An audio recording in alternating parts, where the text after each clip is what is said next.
Puntare sul patrimonio comunale e fare sì che l'affluenza dei turisti d'arte a Treviso non sia legata necessariamente a un evento esterno, ma si autoalimenti di ciò che la città già possiede.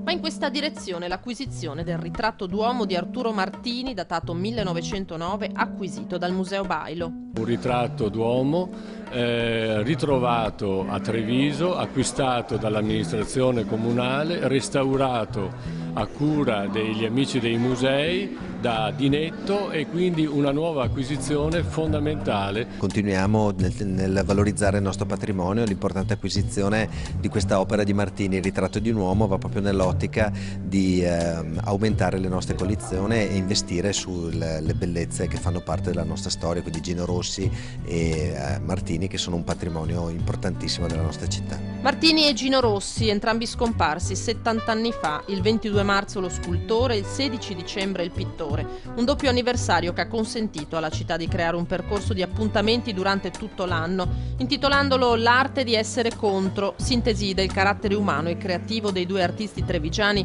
riproposto anche nella riedizione dell'ormai introvabile opera di Giovanni Comisso dedicata ai due compagni. La sfida è quella di stare a vedere se il capoluogo della Marca saprà camminare con le proprie gambe anche quando a sostenerlo non ci saranno più i numeri della mostra di Marco Goldini a Santa Caterina. L'attività all'ex convento proseguirà con la valorizzazione della rinnovata Pinacoteca e delle storie di Sant'Orsola di Tommaso da Modena, garantisce il sindaco. E poi sicuramente una grande mostra, finiti i lavori saremo certi che ci sarà.